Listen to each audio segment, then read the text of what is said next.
So Peralta, one of the suggestions was to put in a bike lane going up the hill towards the raised crosswalk that's there now, which is kind of at the top of the hill. So, so going northbound, you start with the bike lane, and then as you approach the top, you merge into traffic. There's a transition, and then you've got Sharrows, and it's basically the opposite coming the southbound direction. To do that, we shift the center line slightly, so it actually creates a little bit of a chicane with the center stripe, which could also be considered somewhat traffic calming kind of at the top of this hill. And it's also just narrowing the lanes by putting in that bike lane there.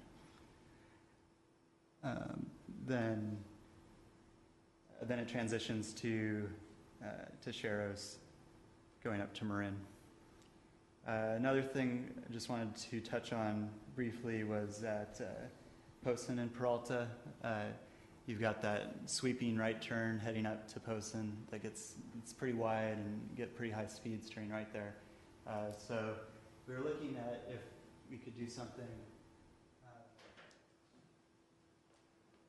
So I think ideally, eventually this would be teed up like this, similar to what we were showing at Calhoun.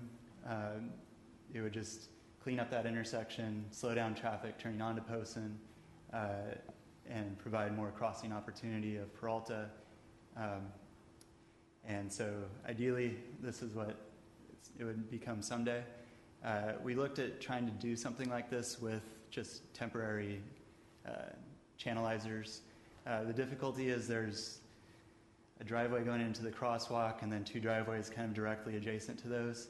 And so once you look at preserving those driveways, you end up with maybe two delineators kind of sporadically positioned. And so it doesn't work very well, and it wouldn't be able to really channelize the traffic around there and achieve what we would want to achieve.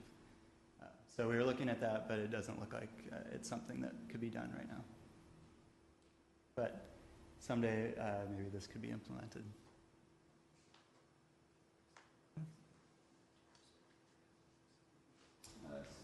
Questions on Peralta?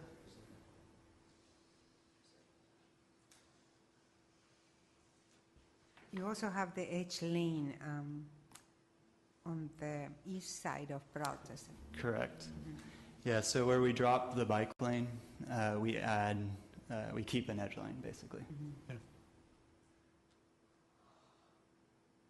Some of the comments that I think I sent to all of you guys is there, some people, they're actually asking for markings of 15 miles per hour on the hillside of Peralta, or slow 15 miles per hour, something like that. So maybe we can add those. Yeah, so there is signage there now? I don't think there is on a pavement marking there might be. I don't remember if there is some signs that says 15 miles per hour. I mean 15, no? At each end of the hill. Okay, at each end. Signs on poles. There are no signs on the road. But not on the road. So pavement legends with 15 miles an hour. On the roadway, pavement markings. Yeah.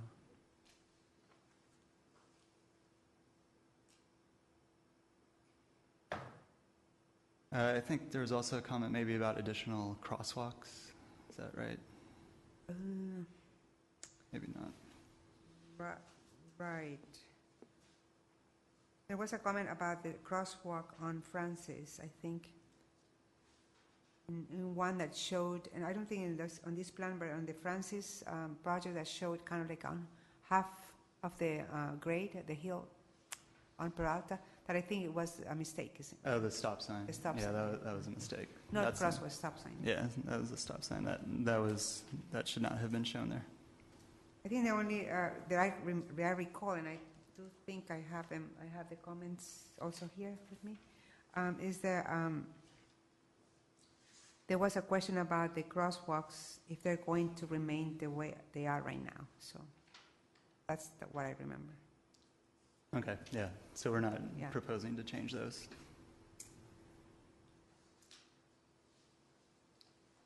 What I came tonight to speak to you about is the page 15 Peralta Street. You addressed one of our concerns informally when you were talking about the 15-mile-per-hour marking that currently isn't marked on the pavement. I live right at the top of the hill, and I'd be happy to give up 4 square inches of my parking strip and have you put another sign at the top of the hill. Because as I'm backing out of my driveway, I do every day, multiple times, deal with people who come hauling over the hill. That 15-mile-an-hour speed limit and the solid line were put in after a couple of very spectacular accidents. One where a person managed to hit 5 parked cars in the telephone pole, and another where the pickup truck ended up embedded in the garage of a house at the corner.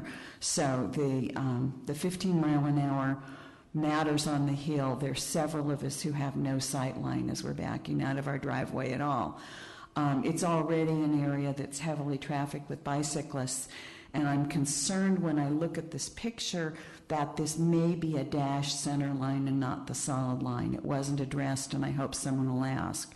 But I hope you're not planning to eliminate that solid line, because there is no line of sight there to allow people to pass at the top of the hill. Solid color center line stays 15 miles an hour. Please add another hill sign. I'm pleased to see that this retains our parking. There were some proposals some years back that didn't, and so I'm pleased with that aspect of it. The other thing I would say would be Officer Geisberger's gone. You're going to need enforcement. You've already got people, and I heard a man encouraging his kids this past weekend, showing them how to haul through the intersections so that they could make it up the hill on the far side of Peralta, and he had them lined up and was instructing them. You have people coming down Sonoma, and they don't stop. You have cars with a tendency to not come to a full stop there. You could probably look at the police statistics on the number of people they've warned or cited there, but they do a very productive business when they look at the drivers there, particularly the people going to St. Mary's. But the bicyclists don't stop. You're going to have a bike-on-bike crash, very likely here, because the Sonoma Street bicyclists don't stop and the Peralta Street bicyclists don't stop. So that's my list. Thanks. Thank you. Virginia Brothers, just wanted to have a few comments about Project 21 Peralta. I'd like to reinforce what Marcia said about the necessity of keeping the double line and the 15-mile-an-hour speed limit between Marin and Sonoma. Personally, I'd prefer, rather than another hill sign, I would prefer the 15-mile-an-hour on the pavement, because it's important for the bicyclists on the downhill direction to realize that they're only supposed to be going 15, so that people can back out of their driveways, et cetera, as well as the motorists when they fly over the hill as well. And I think if it's put on the pavement, that it will encourage motorists that if a bicyclist is going slowly and is maybe doing 15 miles an hour, they really shouldn't be passing them, because that is the speed limit. On the next block between Sonoma and Posen, I'm a little confused about where everything is in terms of this sort of where the center line is going to move and the bike lanes are going to end in each direction. And I'm particularly concerned in relation to the Manor Way crosswalk. And I know there's going to be a sign that's going to say, you know, the bike can use the full lane, et cetera. And one of my questions is, like, where is that sign? Is there going to be another sign that warns motorists that that center line is going to change and the lane is going to get a lot narrower? And then you also have the sign that says speed bump and pedestrian crosswalk. And is there like a certain distance that should be between these signs, or how many signs before you get motorist fatigue and they kind of don't look at any of them? And I think that the crosswalk at Manor Way maybe needs to be labeled better, because sometimes cars are parked over it. So anyway. Thank you. Elizabeth Pun, 1067 Peralta. I'm very close to Francis. And Our neighborhood has a park right off of Francis. We have a lot of children in the neighborhood. A lot of the elderly people have died. We have a lot of children. We have people who walk their dog over to the park every day. There's a huge amount of traffic back and forth during the day. My worry is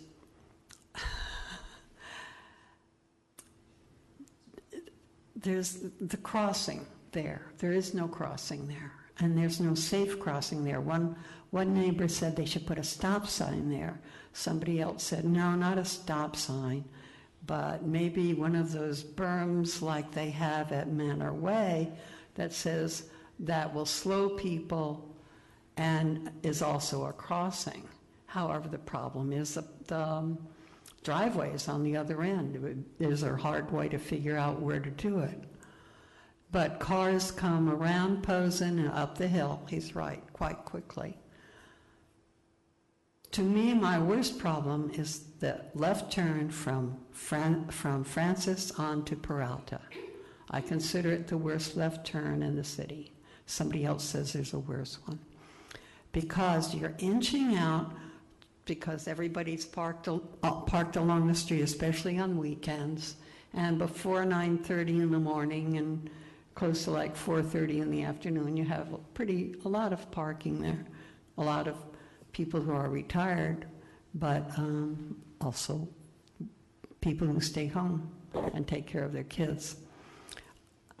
So you inch out, you're trying to look left, then you have to look right for people coming up for the hill from Posen and Gilman, and some of the people coming up the hill want to turn left and go down Francis and use it as a shortcut, and bicycles come, but not so many. With this, we'll have more bicycles, but I don't mind if there's some way of slowing them down so that people can get out without, between looking left and right and trying to look also for pedestrians with dogs and everything else. I don't mind it taking a few minutes. I would rather be safe. And I must admit that I am one of the people who did get a ticket at Sonoma and Peralta. I was admiring somebody's flowers on their front porch, and he said I rolled through the stop sign and taught me a good lesson. But my observation says that 90% of the people in Albany stop at a stop sign, and maybe 20 people, bicycles, stop at a stop sign. So if there could be something there that would just, it's just complicated, but it is a safety hazard, really. Especially kids running across the street, et cetera, et cetera. Thank you.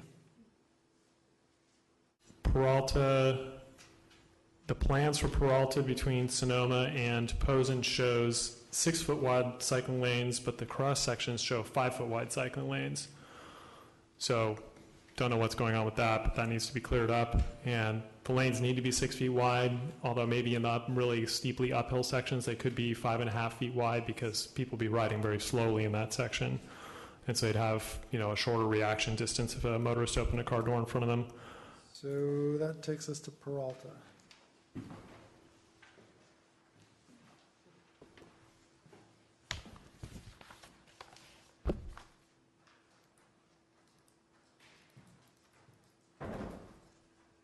So the first request I see here, which I think makes good sense, is to have a solid double yellow center line on the hill at Peralta. And I think that applies to both hills between Marin and Sonoma, and then near Manor Way. Yeah, we're proposing to keep the solid. So we clarify that. Great. The 15-mile-an-hour pavement legends that were mentioned Yeah, certainly makes sense to do. What else did we have? There was a visibility issue at the intersection with Francis, but I think Right. with the red curbs, that will be taken care of. Okay. All right. And There was questions about the number of signs up at the top of the hill where it Right. transitions. I don't think we need any sort of signs for the transition from the bike lane on one side to the other. I don't think the jog there warrants any sort of additional signage for that. The lanes aren't getting narrower. We're maintaining the same lane width through there. It's just a shift, so I don't think we need any additional signage there. So, what's it? Yes. Yeah, the bikes kind of merge with the vehicles. Right, so there again, you know, not having a super sharrow lane, multiple sharrow markings might be good to help to emphasize the transition. Yeah, so right, in the drawing it shows one. I think 2 or 3 might be good to do there. Almost kind of like a trail of breadcrumbs leading people to correct alignment. How about some intersection treatment, a continuation of well, we're not continuing the bike lane going southbound, but at least I'm not certain if there's any transition from the Sharrows through the intersection. No, isn't it? No, it maintains the same cross-section across Francis.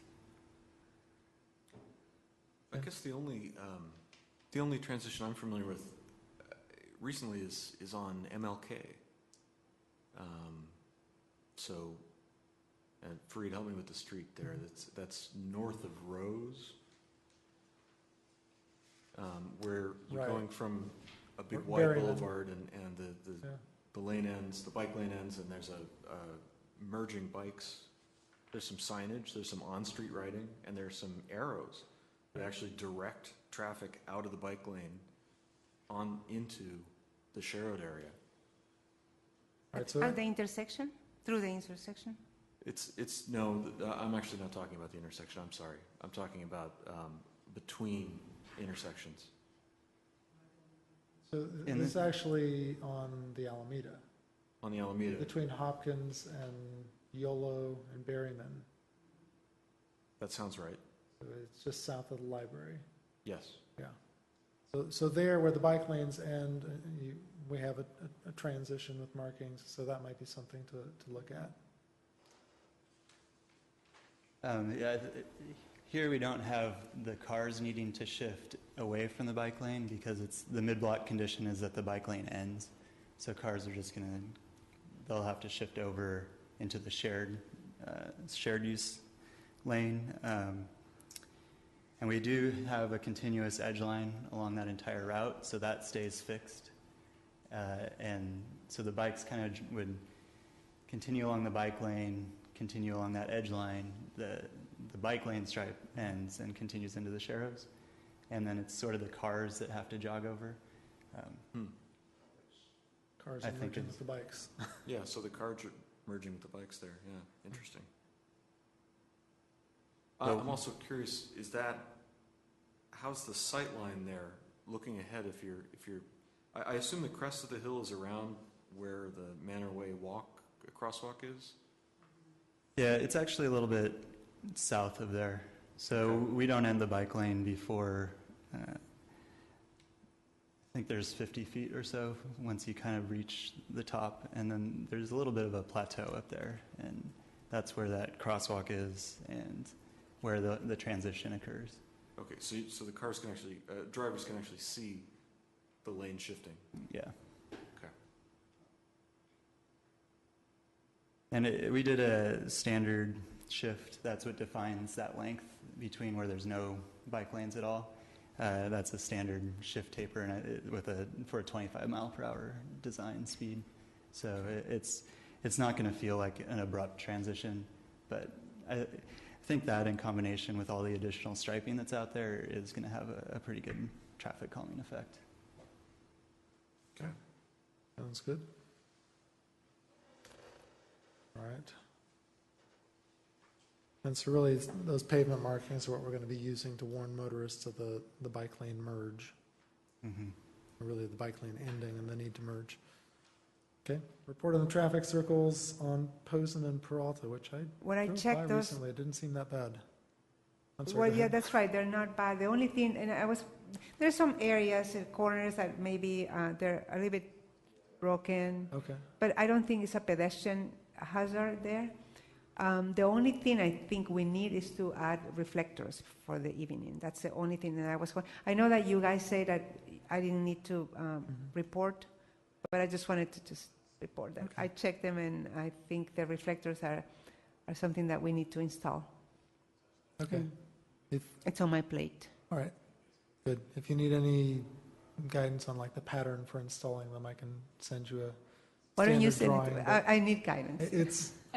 It's pretty easy. You just want to make sure there's a temptation to put the reflectors sort of around the circle radially, but you really want them so that they're all facing towards one of the approaching traffic directions. So you put them, in one place it is kind of radial, Yeah. but then halfway around it's diagonal to the circle, but still facing the approaching traffic. So that's really the simplest way of Okay. describing it. Okay, great. So I'll take care of that.